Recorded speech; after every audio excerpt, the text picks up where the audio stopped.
सर्व लाडक्या बहिणींना नमस्कार. आत्ताच म्हणजे 31 डिसेंबर 2025 रोजी जो हप्ता पडला, तर हा हप्ता खूप महिलांना याचा लाभ भेटला नाही. तर याच्यामागे विविध कारणं होते. आपण एक व्हिडिओ टाकला होता. त्या व्हिडिओला खूप कमेंट आले, की "सर आमचा फॉर्म चुकला.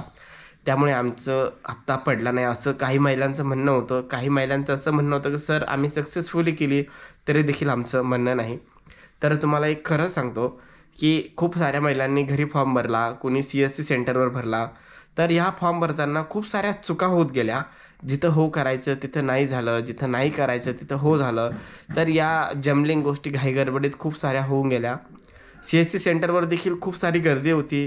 लाडक्या बहिणींच्या KYCसाठी खूप साऱ्या महिला आल्या होत्या. त्याच्यामुळे त्यांनीही खूप घाईगडबडीत फॉर्म भरला आणि फॉर्म सबमिट करून टाकला आणि तो सक्सेसफुल दाखवला. महिला त्याच रोषामध्ये होत्या, की बाबा आमचा आता सक्सेसफुल झाला आहे, आम्हालाही हफ्ता मिळेल. पण तुम्ही योग्य माहिती भरली होती किंवा नाही हे तुम्हालाही माहीत नाही.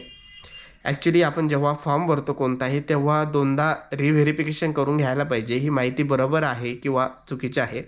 ठीक आहे, खूप साऱ्या महिलांचं म्हणणं आहे, की आमची चुकीची माहिती होती, आमची KYC चुकली, त्यामुळे आमचा हप्ता आला नाही.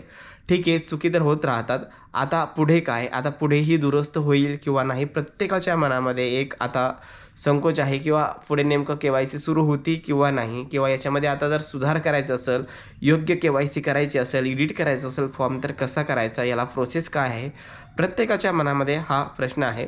तर तुम्हाला एकच सांगतो महिला मंडळांनो, आता 31 डिसेंबर 2025 रोजी फॉर्मची तारीख सध्या संपलेली आहे आणि आता सध्या तर KYCसाठी कोणतीही तारीख नाही.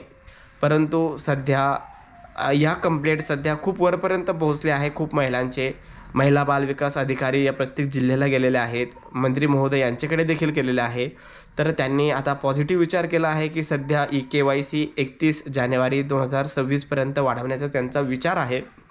तर आपल्याला एक विनंती आहे, की जर ही तारीख कधी वाढली, तर आपण काळजीपूर्वक फॉर्म भरा. स्वतः बसा, एकदा दोनदा रिचेकिंग करून बघा, नंतरच फॉर्म सबमिट करा. तर फॉर्म सबमिट केला तरी देखील आपल्याला सक्सेसफुली हा मेसेज दाखवतोच.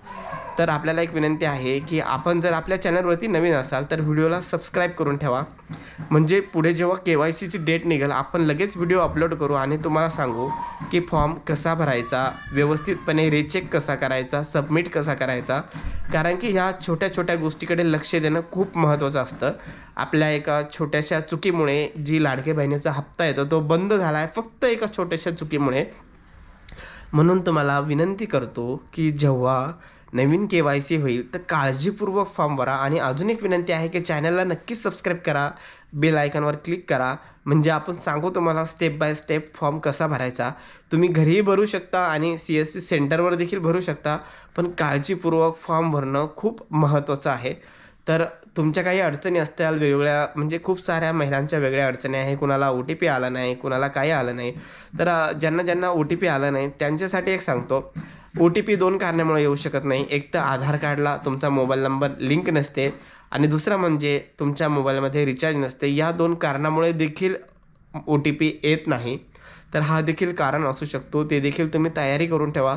जर सध्या 2-3 दिवसात KYC पुन्हा सुरू होण्याची दाट शक्यता आहे, त्या अगोदर तुम्ही सगळे तुमचे डॉक्युमेंट व्यवस्थित करा. मोबाईलला रिचार्ज मारून ठेवा. बँकमधली KYC देखील करून ठेवा. आधारला मोबाईल नंबर अटॅच आहे की नाही ते देखील बघा. तर ह्या छोट्या छोट्या गोष्टी तुम्हाला सगळ्या आता तयारी करून ठेवायची आहे.